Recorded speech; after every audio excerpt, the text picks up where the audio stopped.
Assalamu alaikum. I'm Aska Sarmad, and today we are here with Sir Moiz Amjad in Al-Mawrid to discuss our sessions on character building. So, sir, my question is that you said that our character depends on the environment we live in.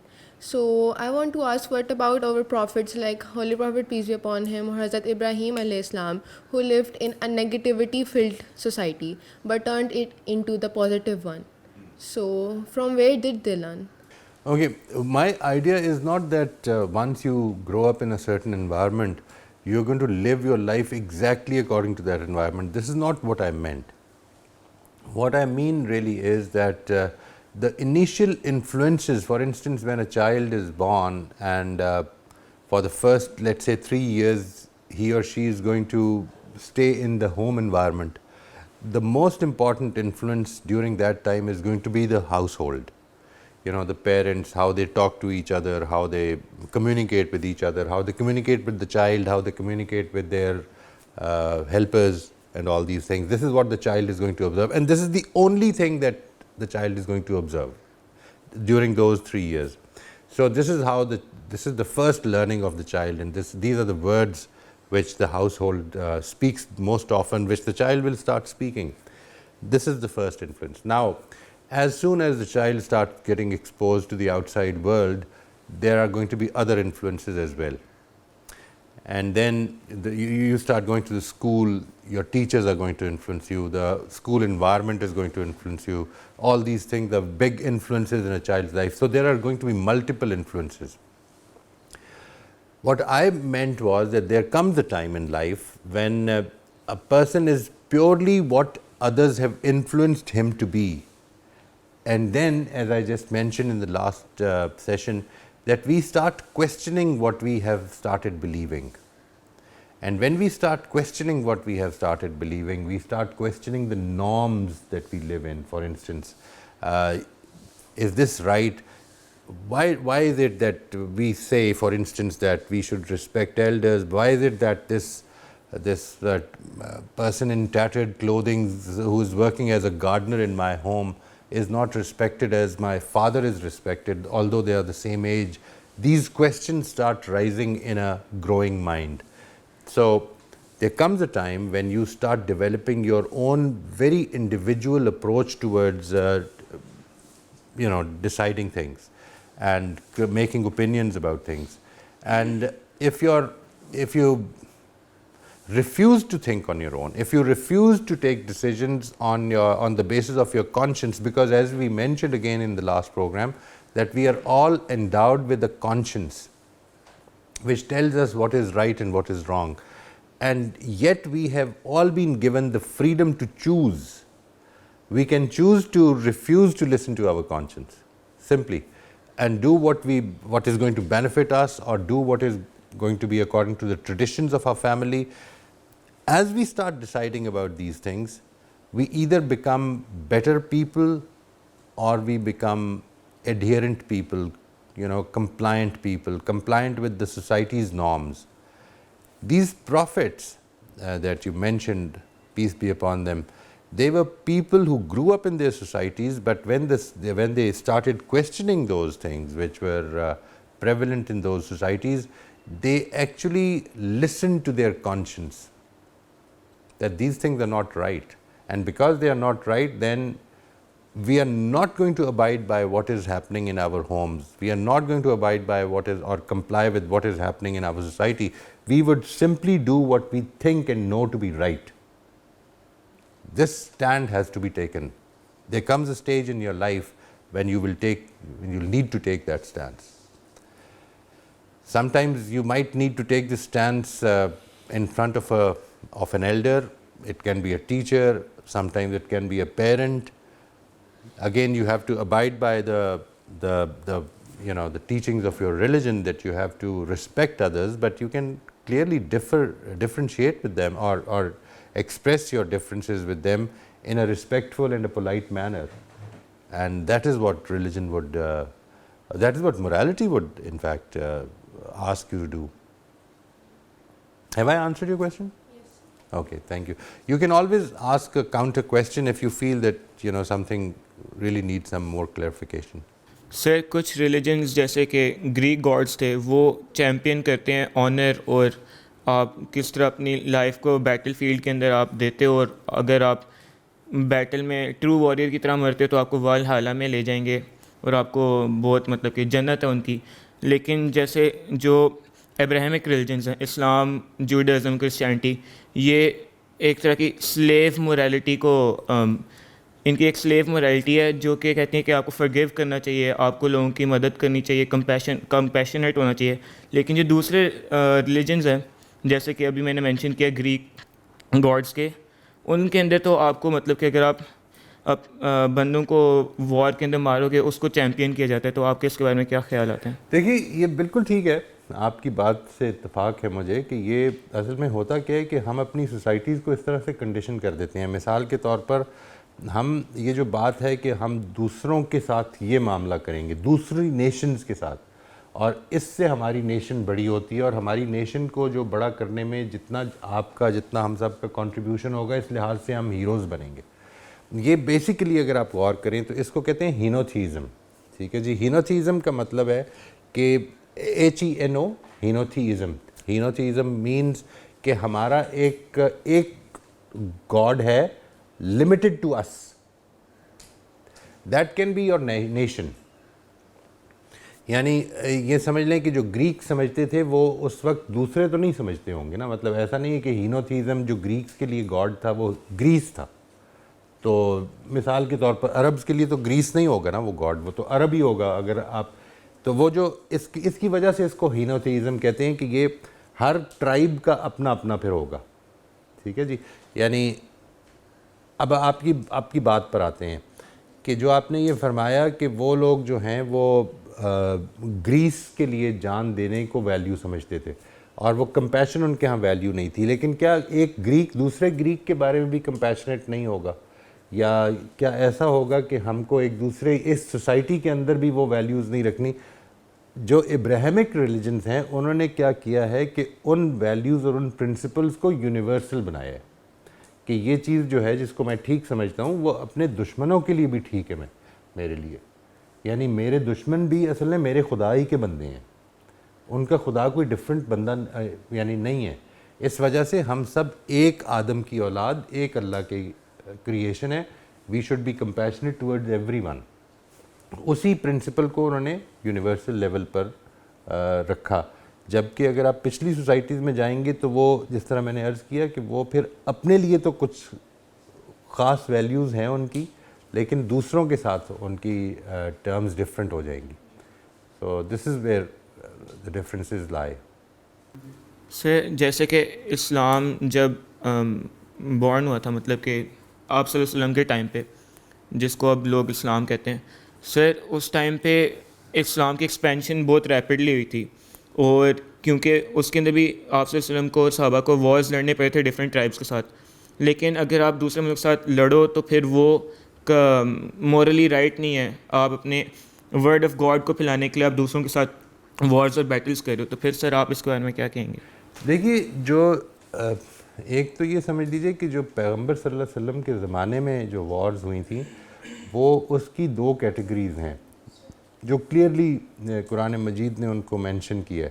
ایک وہ wars ہیں کہ جن کے بارے میں قرآن مجید یہ کہتا ہے کہ یہ پرسیکیوشن کے خلاف ہوں گی. ٹھیک ہے جی. یعنی اگر آپ نے ایک سوسائٹی میں ریلیجس پرسیکیوشن کی گئی ہے تو اس کے خلاف ہم کر رہے ہیں. پرسیکیوشن کا مطلب یہ ہے کہ ایک آدمی مسلمان ہو گیا اب اس کو جینے نہیں دیا جا رہا، یا ایک گروپ مسلمان ہو گیا اس کو اپنے اسلام کو چھپانا پڑ رہا ہے اس وجہ سے. اور یہ کسی بھی ریلیجن کے خلاف اگر ایسی سچویشن پیدا ہو جائے تو مسلمانوں کو اس کے خلاف آواز اٹھانی چاہیے. سب سے امپورٹنٹ بات تو یہ. دوسری چیز جو ہے وہ یہ کہ یہ اصل میں ایک پیغمبر کی ایڈونٹ کے بعد، پیغمبر کے آنے کے بعد، رسول خدا کے ایک رسول کے آنے کے بعد اللہ تعالیٰ کے قانون رسالت کی اپلیکیشن تھی. جو وار اب میں اور آپ نہیں لڑ سکتے. ٹھیک ہے جی. یعنی یوں سمجھ لیجئے کہ جو بدر ہے وہ خدا نے جس قانون کے تحت اس وار کا حکم دیا ہے وہ قانون پرائمیرلی وہ قانون میرے لیے نہیں اپلائی ہوتا، وہ پیغمبر کا قانون ہے. اس کو یوم الفرقان کہا گیا ہے. یعنی یہ وہ دن ہے کہ جس دن ہم تفریق کر دیں گے ٹھیک اور غلط کی آپس میں تمہارے سامنے اپیرنٹ بنا دیں گے اس ڈفرینس کو. اور اس میں تمام لیڈرشپ کا خاتمہ کر دیا. یعنی عام جنگیں وہ ہیں کہ جس میں سولجرز مرتے ہیں, جنرلز واپس جاتے ہیں, ٹھیک ہے, لیکن وہ جنگ تھی کہ جس میں سارے جنرلز مر گئے, ان کے سارے لیڈرز جو تھے ان کا خاتمہ ہو گیا, اور اس کے بعد اور سارے سولجرز جنرلی بچ گئے. یعنی یوں سمجھ لیجئے کہ یہ وہ وارز تھیں کہ جو ڈفرینٹ ہیں. اب آپ نے جو سوال کیا ہے اس کا ایک اور بھی اسپیکٹ ہے, وہ اس کا تعلق سیکنڈ لیول کی جو ہسٹری ہے ہماری, جس میں کہ صحابہ کا دور ہے اور جس میں یہ کانکویسٹ شروع ہوئی ہیں. پھر اس کے بارے میں جو میرے استاد کی رائے ہے, because being a religious question میں اس کے بارے میں ڈائریکٹلی بہت زیادہ نہیں جانتا ہوں, لیکن میرے استاد کی جو رائے ہے وہ یہ ہے کہ یہ کانکویسٹ جو تھیں یہ اصل میں حضرت ابراہیم کے ساتھ اس وعدے کی اپلیکیشن تھی کہ جو حضرت ابراہیم کے ساتھ بائبل میں ہوا تھا. یعنی ان کی جنریشن, ان کی پروجنی کو, ان کی اولاد کو اللہ تعالیٰ نے یہ کہا کہ ایک خاص علاقہ دنیا کا دیا جائے گا, جس کو کہ حضرت سلیمان کی زمانے میں یونائٹڈ کنگڈم کہا جاتا تھا, یو کے. آج کا یو کے تو یہ ہے نا جس کو برٹش امپائر جو ہے, لیکن وہ یونائٹڈ کنگڈم اور ہے کہ جو, اور پھر اسی کی اپلیکیشن حضرت محمد صلی اللہ علیہ وسلم کی وفات کے بعد, کہ دنیا سے رخصت ہونے کے بعد صحابہ نے آپ کے حکم کے مطابق پھر کی, اور پھر اس ایریا کو کہ جو انہوں نے ڈیمارکیشن کر دی ہوئی تھی اس ایریا کو کانکر کیا. اس کا اس حد تک خیال رکھا گیا کہ ایران تک اگر انہوں نے ڈیمارکیٹ کی تھی تو ایران کو کانکر کیا, لیکن اس کے ساتھ جو باؤنڈری لگی ہوئی تھی انڈیا کی ادھر انٹر نہیں ہوئے. ٹھیک ہے جی. It was clearly demarcated by the prophet Muhammad صلی اللہ علیہ وسلم. ان لوگوں کو خطوط لکھ دیے گئے تھے, اور ان خطوط کے نتیجے میں پھر انہی جگہوں پر یہ کانکویسٹس ہوئیں. اور اس میں جو دو چیزیں ہیں جن کا خیال رکھنا ہے, کیونکہ یہ جو دور ہے جس کی ہم بات کر رہے ہیں, یہ وہ دور ہے کہ جس میں جو رولر ہے وہ اصل میں ڈیسائیڈ کرتا ہے کہ ہماری نیشن کی یا ہماری قوم کا ریلیجن کیا ہوگا, اور اگر وہ نہیں مانتے تو ان کو پرسیکیوٹ کیا جاتا تھا. تو یہ کانکویسٹ تھی, اس کے نتیجے میں جنرلی جو ہوا ہے وہ یہ ہوا ہے کہ رول کو ختم کر دیا گیا, دوسروں کے رول کو ختم کر دیا گیا, اور لوگوں کو آزاد چھوڑ دیا کہ وہ جو مذہب چاہیں اختیار کریں. دس از یہ وہ ہسٹری کا ورژن آبویسلی ہے کہ جو مسلمانوں کا ورژن ہے. آپ اگر دوسرا ورژن دیکھیں گے تو شاید آپ کو ڈفرینٹ ملے گا. Sir, I want to ask, how does our school and our education system affects our character? I don't know your education system. I don't know how it affects your character, but I can tell you how does school in general. You see, we consider our teachers, those who work in the school to be our role models, as we mentioned last time. Everyone amongst us is a role model to some extent. Everyone, even you as students, we affect each other, we influence each other. Our way of talking, our way of walking, our way of interacting with people. Someone might be looking at you and learning how do you do that. Someone might idealize you. Likewise, we idealize our teachers, and many times, even if we don't idealize them, we are influenced by what they are doing, how they behave, how they act, how they walk, how they interact with students. If you want to find that out, if you have a younger sister or brother at home, you can just find out how the teacher treats them by asking them to play teacher with you, and where you become a student and they become a teacher, and you start telling them to change subjects. Let's say you ask them to let's play English class now. So they will start behaving like their English teacher at that time. They will start talking in the language, and they will start speaking the way their English teacher speaks. You can find out how the English teacher treats them. Just like that, we get influenced by the role models in our institutions. We get influenced by the environments, the norms of the environments in our institutions. For instance, I think one of the biggest lessons that we learn from school is that respect is for the elders. We must respect elders. You don't deserve any respect as a student. Elders deserve respect as elders. Teachers deserve to be respected. And then again, what we learn from these environments most of the time is that respect is given to status, not to human beings. If a person has a higher status, that person will be respected more, even though he is not as old as the other person. So these are the influences from the environments. These are silent, subtle messages, subliminal messages that become a part of our personality. That is how, number two, how the schools or institutions or households impact us. And number three is the kind of relationships that we have. Most of the times what I've seen generally in households as well as in institutions, what I've seen is that people are more concerned with behaviors.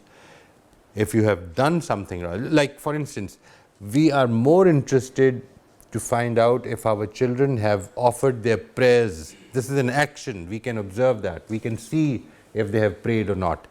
But what we cannot see is what were they thinking while they were praying. And unless we develop a very congenial and a very safe relationship with them, they are not going to share with us.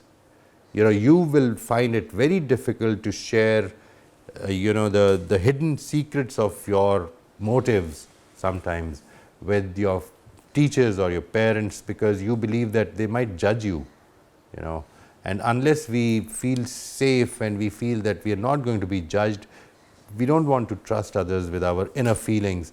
So what really is going to develop your character is not what you're doing, but what is happening inside you. It is your internal processes, your thoughts, your feelings, your motives, your inspirations. What is it that really moves you? All these things are inside you. I cannot see them, but they are the real driving force in your life. And if I were to develop a very good relationship with you, then you might be able to share them with me, but only if we have a very trusting relationship. Otherwise, you're not going to do that, because you'd feel that I'll judge you. I'll think that you're a very, because opening up is basically showing the other person my own vulnerability, that I have my weaknesses. And I don't want to show my weaknesses, because this is one of the lessons that we learn from our institutions, that you don't need to show your vulnerabilities or your weaknesses to others. You should keep them to yourself, hide them, project a very strong face to others. This is what we learn. So these are the impacts, these are some of the dangerous impacts that our institutions and households can have on us, unless we become very conscious of them, unless we become very conscious and we start developing norms which are coming out of a lot of critical thinking. How do we teach good character? Because if the stress is on getting good grades, then we cannot take the longer route of developing character. We cannot afford that. This is a tragedy, but it is true. So my question is, the grade system that is imposed in our society, when a children or when a student face any failure or victory, how does that thing affects on its character in any way? What do you, the grade system? The grade system, okay. You see, grades basically, they come from our inability to create criteria for judging learning. We could not understand, we still cannot understand, we are still looking for ways of finding out whether you have learnt what I was trying to tell you or not. So what we did was, we after a semester of learning, after a semester of teaching, I would like to test whether you have learnt or not. And then the way that I came about doing that was that I would give you a test which you will take, and I will grade that test 3 hours, 2 hours to 1.5 hours, whatever time it takes. And I will grade that, and I will find out whether you have passed that test or not. Now, first of all, the grades that we give, they are very subjective. The test that I gave you was subjective to begin with. The grades that I've given you is a subjective thing, because I'm going to grade you according to my information and what I've taught you. I'm not grading you according to what you thought was right. You know, I want you to give a particular answer, and only that answer is going to be right. This thing about our schools that only one answer is right is again a disconnection from life. The real life problems, most of them, are such problems in which there is no one answer. You can have various ways. If I were to ask you what are the various ways you can reach home from here, there can be more than 10 ways of doing that. Some ways can be better from others, you know, as compared to others, but they can be, these are all correct ways. But in our education, what we do is we try to fix what is going to be the right answer, and the right answer is what the teacher thinks to be the right answer. It is not what you think. We are not testing you according to your understanding, we are testing you according to your memory. Now, what happens later on is that once you get a good grade, you develop the idea that you are probably an intelligent student. And those who do not get a good grade, they develop the idea that they are probably not intelligent. There is a problem. And unfortunately, starting from the very beginning, these were very subjective judgments. And we are all different. The most important thing is that how can we be judged on one criteria when we are all different? We should be given separate things to work on, and we should be judged on separate standards, because we are different, we are unique. But unfortunately, we don't have that kind of a leverage in our education system, because our education system is not meant to promote learning, it is meant to grade people. Why do we need to grade? I don't know. I really don't understand that. To be very honest, I don't know. Why do we need to grade? I can understand that after certain tests, after certain exams, you need to be graded so that you can get admitted to various institutions where there is going to be a merit list. Again, how would you as a student, how would you feel would be the right answer to this question? That do you think that a student who is more intelligent needs a better teacher than a student who is less intelligent? Who should be given a better teacher? A student who needs more attention, or a student who needs less attention? More attention. It is the opposite in our education system. You see, the students in the higher grades will be sent to an institution where you will find better teachers because they got good marks. The students who don't really need more attention are given more attention because they got good grades. Why? Because we are not interested in their learning, we are interested in their grades. You know, that is what is going to get us students in the next year, because if we can sort of put pictures of our students with marks, under every person's name, that this is the kind of result that we produced, that is going to be our marketing strategy for getting more students the next year. So we are not really interested in learning, we are interested in getting grades. So as soon as you grade students, learning gets into the background. It is taken to the background, and unfortunately, then all the system, the whole system, whether it is assessment of teachers or students, it all boils down to the examination results, and it ultimately results in putting our influences on character in the back seat as well. because character, like learning, cannot be taken through a shortcut. It cannot be. It is more like agriculture, you know. You keep watering the plants, and the plants are going to take their time in growing up, and ultimately they will grow up. You see, the most effective learning that you ever had in your life is in the first 3-4 years of your life, when you were not even graded. You were never taught that language which you learnt on your own natural abilities, right? You didn't have any problems in learning that language because that was your natural ability to learn. And then you were given an environment where you were graded, and if you did well, you felt that you could achieve more and you felt more motivated. If you didn't do well in the initial stages in a particular subject, you never liked that subject again. Isn't that right? So we all have that potential. We all have that ability to learn. I have learned many subjects after my formal education because I felt interested in learning them, and during my education I never was interested in them.